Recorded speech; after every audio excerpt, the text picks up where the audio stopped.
Kisah Abdullah bin Haram, dan ini pernah saya kisah.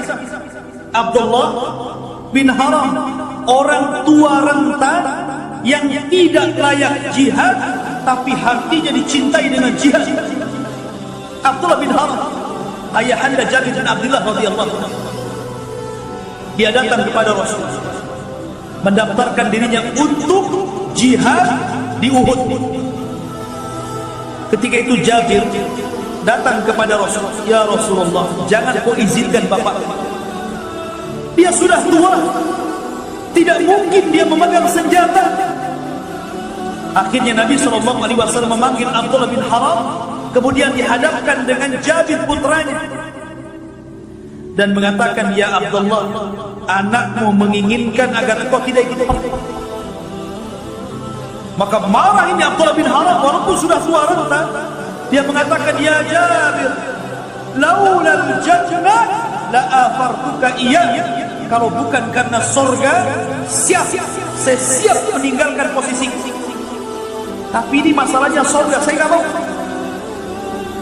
Dari setelah kemudian Abdullah bin Haram diilhamkan bahwa dia orang yang pertama kali mati syahid. Dan subhanallah, betul, dia orang yang pertama mati syahid di perang Uhud. Kemudian ketika selesai peperangan, Jabir bin Abdullah mencari-cari jasad bapaknya dan sangat sedih ketika melihat bapaknya mati syahid. Karena itu orang tua satu-satunya sudah tidak punya ibu lagi, sementara Jabir memiliki adik-adik yang sangat kecil-kecil. Dalam riwayat adik-adiknya itu 9, masih kecil-kecil, dia laki-laki sendiri yang paling banyak. Coba antum punya adik-adik, adik antum kecil-kecil gitu, 9 orang, nggak punya ayah, nggak punya ibu, antum saja yang merawatnya gitu. Gimana tuh rasanya? Jadi sedih. Maka melihat kesedihan itu, Nabi SAW lewat dan mengatakan, ya Jabir, tabki aula tabki, menangis ataupun tidak menangis wahai Jabir, sesungguhnya jasad bapakmu telah dinaungi oleh malaikat. Padahal Uhud itu tidak ada pohon, tapi bapaknya dinaungi oleh awan yang dibawa malaikat. Ya Jabir, tabki aw la tabki, laqad kallama Allahu abaka kifahan bila turjuman. Wahai Jabir, menangis ataupun tidak menangis, sesungguhnya Allah telah mengajak bicara dengan bapakmu tanpa ada penerjemah. Kapan itu? Ketika Abdullah bin Haram meninggal dunia di perang Uhud. Tiba-tiba dia sadar sesak. Kemudian dia mendengar suara Allah berfirman kepadanya, ya abdi tamanna, wahai hambaku, berangan-anganlah, bercita-citalah, memintalah kepada aku akan beri. Maka kemudian ayahanda Jabir yang sudah mati kemudian dihidupkan sesaat ini. Dia mengatakan, ya Rab, inni atamanna an uqtal marratan thaniyah. Ya Rab, aku tidak berkeinginan apapun kecuali kau hidupkan kembali 2 kali aku, agar aku bisa mati syahid kedua kali. Tapi Allah mengatakan, tidak mungkin orang meninggal hidup lagi.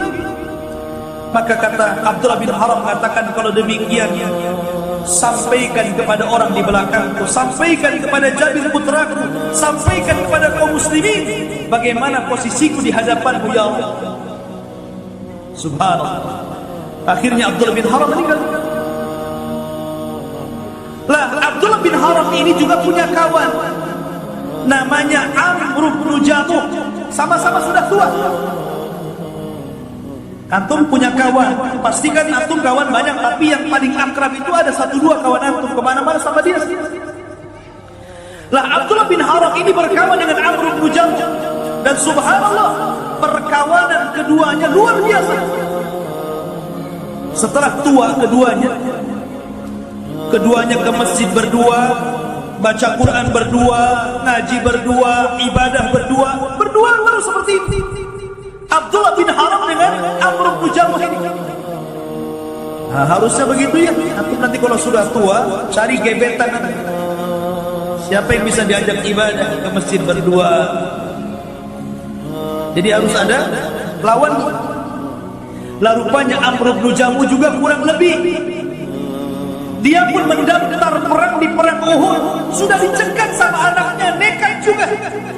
Sementara Amr bin Jamuh ini sudah pincang, tidak sanggup berjalan. Dia pincang orangnya, nggak bisa berjalan. Maka kata anaknya, wahai bapak, wahai abi, Allah memberikan rukhsah kepadamu, kau tidak bisa berjalan. Macam mana mau perang? Lari saja dari sana. Tapi dia mengatakan di hadapan Rasul, ya Rasulullah, saya ingin meletakkan kedua kakiku di songsong. Saya ingin meletakkan kedua kakiku di songsong. Dari situ kemudian orang yang kedua yang meninggal di perang Uhud setelah Abdullah bin Haram adalah Amr bin Jamuh. Lah karena keduanya berkawan, maka Nabi SAW mengatakan kepada para sahabat, di antara sekian korban-korban yang mati di perang Uhud itu, kata Nabi SAW, Abdullah bin Haram dan Amr bin Jamuh kuburkan dalam satu lubang, karena keduanya berkawan karena Allah Subhanahu wa ta'ala. Luar biasa. Walaupun sudah tua, semangat ibadahnya luar biasa.